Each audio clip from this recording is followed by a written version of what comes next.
अजीज़ तुलबा, अस्सलामु अलैकुम व रहमतुल्लाहि व बरकातहू। हम जिस मज़हब को मानते हैं उसका नाम क्या है आप बता सकते हैं? वो है मज़हब इस्लाम।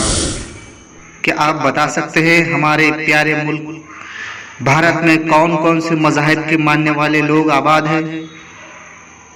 वो है जैन मज़हब, ईसाई मज़हब, बुद्ध मज़हब, मज़हब इस्लाम, यहूदी मज़हब, पारसी मज़हब, सिख मज़हब, हिंदू मज़हब वगैरह वगैरह। अजीज़ तुलबा, आज दुनिया में भी बहुत सारे मज़ाहिब के मानने वाले लोग आबाद हैं। हर मुल्क में अलग अलग तबके के लोग बसते हैं। हमारे प्यारे मुल्क भारत में भी हज़ारों साल पहले से ही बहुत सारे मज़ाहिब के मानने वाले लोग आबाद थे और आज भी आबाद है।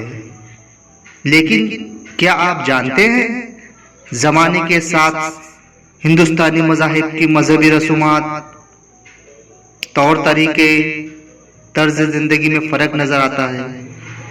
आज के जदीद भारत और कदीम भारत के मज़ाहिब के रुझानात में हमें फ़र्क नज़र आता है।